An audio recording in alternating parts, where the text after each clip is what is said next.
började spela MFF när jag var 6. Detta är mitt hem. Jag minns att jag var en extrem vinnarskalle, att jag alltid överdrev med mina känslor. Om vi hade förlorat så hade jag kunnat gråta. Om vi hade vunnit så är det bästa som har någonsin hänt mig.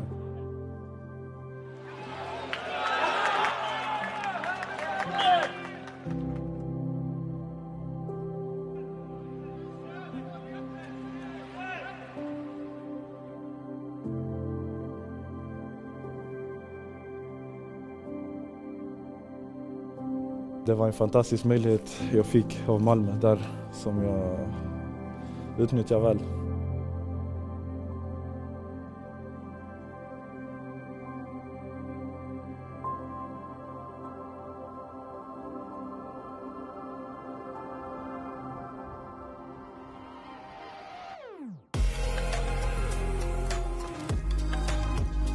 Passning till Sabovic och Ahmedhodzic lyckas. Anel Ahmedhodzic.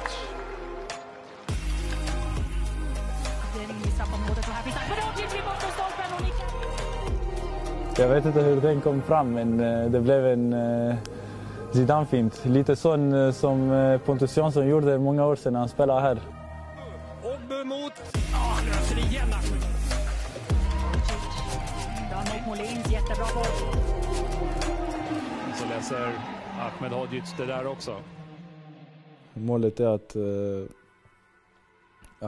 gå ut och göra min grej i Europa i, jag vet inte hur många år. Jag vill inte lova vilket år jag kommer tillbaka, men jag kommer komma tillbaka.